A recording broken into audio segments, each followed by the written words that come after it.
চট্টগ্রামের পাহাড়তলী থানাধীন অলঙ্কার মোড়ে শ্রমিক নেতা আদনান টিটুর ওপর মব সৃষ্টি করে অতর্কিত হামলার অভিযোগ উঠেছে কিছু দুর্বৃত্তদের বিরুদ্ধে।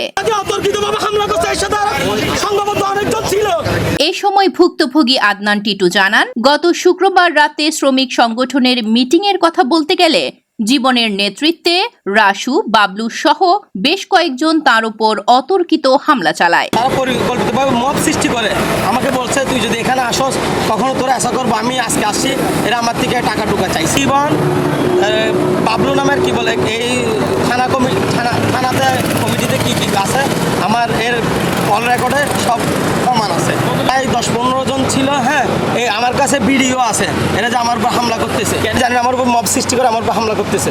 আমি দেশের প্রশাসনের কাছে আইন শৃঙ্খলা বাহিনীর প্রতি আস্থাশীল। আমি চাই সঠিক তদন্তের মাধ্যমে এটা বিচার হোক। এদিকে হামলার বিষয়ে অভিযুক্ত রাসুর কাছে জানতে চাইলে তিনি বিষয়টি অস্বীকার করেন। অভিযোগ বলতে আমি মালিক সমিতির অফিসে আমি জানাইছিলাম, মালিক সমিতির অফিসে এগুলো কোনো উদ্যোগ নেই। ভুক্তভোগী শ্রমিক নেতা আদনান টিটু সুষ্ঠু তদন্তের মাধ্যমে প্রশাসনের কাছে দোষীদের আইনের আওতায় আনার দাবি জানিয়েছেন।